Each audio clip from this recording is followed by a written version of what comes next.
Hey you guys, welcome to the Potter's Peak channel. Today we are talking about why pottery goes from this to this.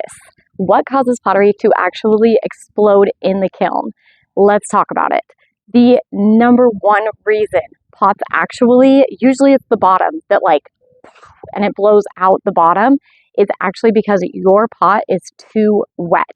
So that is the number one reason that I'm going to tell you guys this entire video is probably going to be about, is that your piece is actually too wet to go into the kiln. Even if it looks dry, you felt it. We do forearm checks before we put anything into the kiln, which means we take your pot and we put it on our forearm on the bottom and we see if it feels cold. So it can look perfectly dry, but sometimes it is still wet and it's hard to tell. Sometimes we go the entire process and you still think that it's dry. Like you'll go through it and you'll be like, oh, it's totally good. We're totally fine. We'll throw it in the kiln. Not a big deal. And then it still explodes. And you're like, why? What did I do? So the main reason is that your pot, even though it looks dry, is still probably too wet to go into the kiln, which sucks.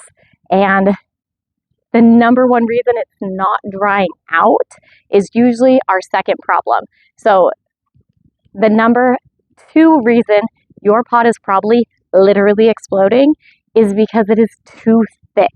So when you are trimming your piece, when you're throwing first, we're going to check our thickness.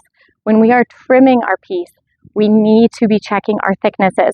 I can tell you from being at a community kiln, or a community studio, I know which person is using a wooden pen tool to check their thickness on the bottom of their pots versus the person who is not. So it is really, really, really important, you guys, to check the bottom of your pots.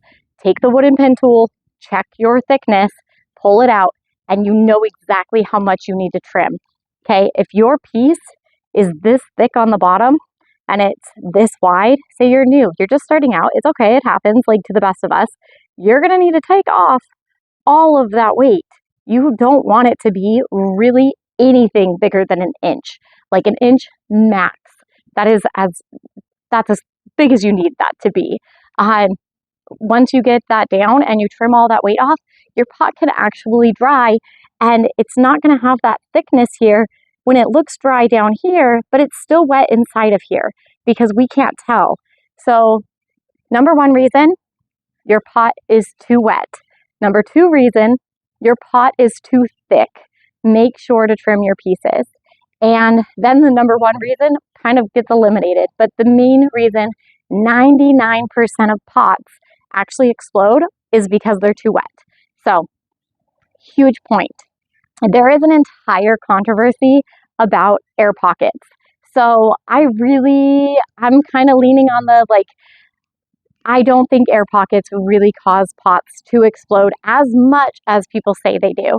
I think that air pockets can definitely pop out of it can cause holes in your pots. I've seen that happen a lot where you made something, had a little air pocket, and it just kind of explodes in that spot where it just kind of pings out. It didn't cause the entire thing to explode, but it does ping out. So you see like a hole in your pot. So that is a whole thing with this where I think that I want to do a video to show you guys actually how to make a completely sphere pot without poking holes in it. Just remember, clay shrinks, it moves. So when it's in the kiln, it is doing this the entire time. It's growing and it's shrinking, and you want to make sure that you allow that movement. So a lot of people will poke one tiny little hole in their pieces, and that does help. It makes sure that air isn't trapped in there and the air isn't going to cause your piece to literally just pop.